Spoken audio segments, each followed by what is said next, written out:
بسم اللہ الرحمن الرحیم۔ السلام علیکم ناظرین، میں ہوں doctor Muhammad Saleem and welcome to national narrative. ناظرین، سیلاب کے باعث پاکستان سے قرضوں کی وصولی معطل کر دی جائے، یہ اقوام متحدہ نے ایک اسٹیٹمنٹ جاری کی ہے اور انٹرنیشنل مانیٹری انسٹیٹیوٹس کو یہ کہا ہے کہ پاکستان سے جو قرضے لینے ہیں، آئی ایم ایف نے، ورلڈ بینک نے، پیرس کلب نے، اے ڈی بی نے، جو بھی پاکستان سے قرضہ جنہوں نے لینا ہے وہ کچھ دیر کے لیے ان قرضوں کو سسپینڈ کر دیں۔ اور اس کے ساتھ ایک اور بھی ڈسکشن ہے کہ پاکستان کے قرضے ری شیڈیول کر دیے جائیں۔ اگر آپ یہ قرضے ری شیڈیول نہیں کرتے تو پاکستان کے اوپر تو قیامت صغریٰ برپا ہوئی ہے۔ 1/3 آف پاکستان وہ دیٹ از انڈر واٹر، اور سیلاب اتنے زیادہ سیریس ہیں کہ اگر انٹرنیشنل کمیونٹی نے ہیلپ آؤٹ نہ کیا تو پاکستان کے اندر بہت بڑا انسانی بحران جو ہے وہ جنم لے سکتا ہے۔ تو یہ انٹونیو گوتریس جو اقوام متحدہ کے سیکریٹری جنرل ہیں، انہوں نے پاکستان کا دورہ کیا اور انہوں نے ایک میننگ فل انداز کے اندر فارملی اور آفیشلی اس چیز کا اعلان کیا ہے اور کوشش اپنی کی ہے، اور ان کی آواز ایک انتہائی طاقتور اور توانا آواز ہے، اور دنیا کو یہ کہا ہے کہ جس طرح دنیا ورلڈ وار 2 کے بعد ایک بہت بڑے کرائسس کا شکار تھی یورپ کے اندر، جب پورے کا پورا یورپ جو ہے وہ پٹ چکا تھا، ویسی ہی صورت ہے پاکستان کے اندر، اور پاکستان کو امداد چاہیے، پاکستان کو ریہیبلیٹیٹ کرنے کے لیے انٹرنیشنل ڈونیشنز چاہیے۔ یہ تو بات درست ہے، اور اقوام متحدہ کے جنرل سیکرٹری نے یہ جو بات کی ہے یہ قابل ستائش ہے۔ تو اس کے ساتھ ساتھ جو پاکستان کی اشرافیہ ہے، جو پاکستان کو چلا رہے ہیں پچھلے 75 سال سے، ان کو بھی تھوڑے سے ہوش کے ناخن لینے چاہیے۔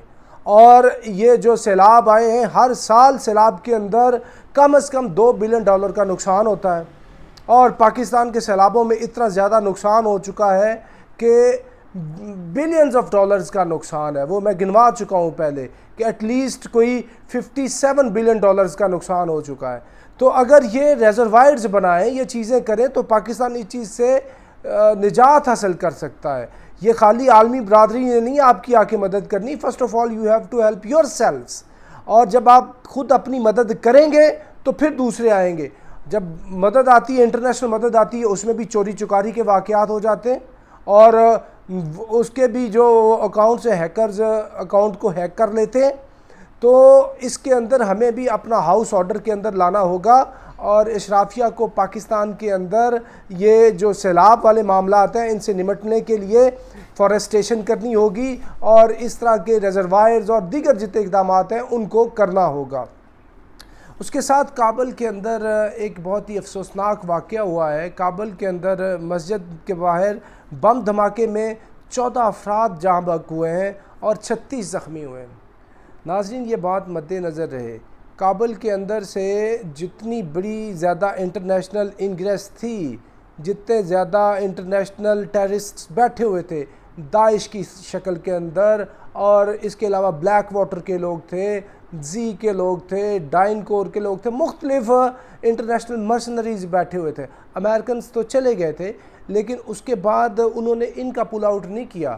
ایک سائیڈ پہ امریکہ جو ہے وہ ان کو تھوڑے بہت فنڈز کی دینے کی بھی بات کرتا ہے، کچھ $1 ملین اس نے دینے کی بات کی ہے افغانستان کے اندر جو زلزلہ یہ سیلاب آیا ہے۔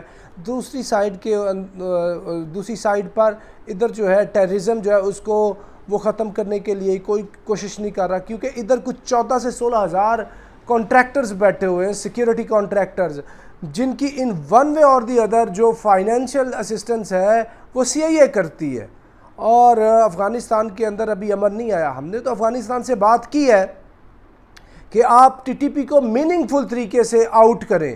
جب آپ TTP کو آؤٹ کریں گے تو ان کے جتنی بھی کنیکٹیوٹی ہے القاعدہ کے ساتھ، اور جو بھی فورن جو ایجنسیز ہیں جن کے ساتھ ان کی کنیکٹیوٹی ہے، وہ ختم ہوگی۔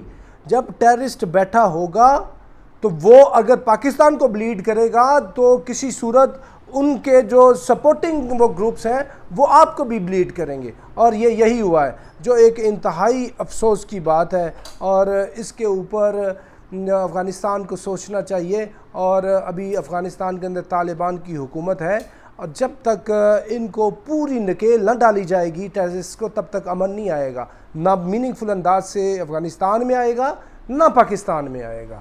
تو یہ جو اکا دکا واقعات ہو رہے ہیں اس کا بھی تدارک ہو سکتا ہے اگر پورے خلوص کے ساتھ کام کیا جائے۔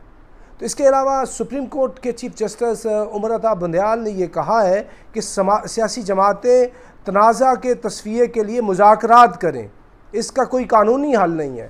بھئی کوئی جو سیاسی معاملات ہیں تو وہ تو پولیٹیشنز نے حل کرنے ہیں، اس کے اندر تو کورٹس کا کوئی عمل دخل ہونا نہیں چاہیے۔ اگر کورٹ عمل دخل کرتی ہے پھر آپ کہتے ہیں جوڈیشل ایکٹیویزم ہو رہی ہے، کورٹ جو ہے وہ اپنی لیمٹس کو کراس کر رہی ہے، تو آپ اپنے معاملات کو حل کریں۔ اور سیاستدان ابھی تک معاملات کو حل کرنے میں ناکام ہیں، ان کو چاہیے کہ اپنے معاملات مل کر حل کریں، نہ ہی یہ فوج کی طرف دیکھیں نہ ہی عدالت کی طرف دیکھیں، اور آپس میں مل کے معاملات کو حل کریں۔ اگر حل نہیں کریں گے، اس طرح کا ویکیوم رہے گا، تو پھر کوئی تیسری قوت جو ہے وہ آگے فائدہ اٹھا سکتی ہے۔ تو ناظرین، یہ تھی اب تک کی تازہ ترین صورتحال جو ہم نے آپ کے ساتھ شیئر کی ہے۔ اب تک کے لیے اتنا ہی۔ Up till next time, thank you very much. Pakistan زندہ باد۔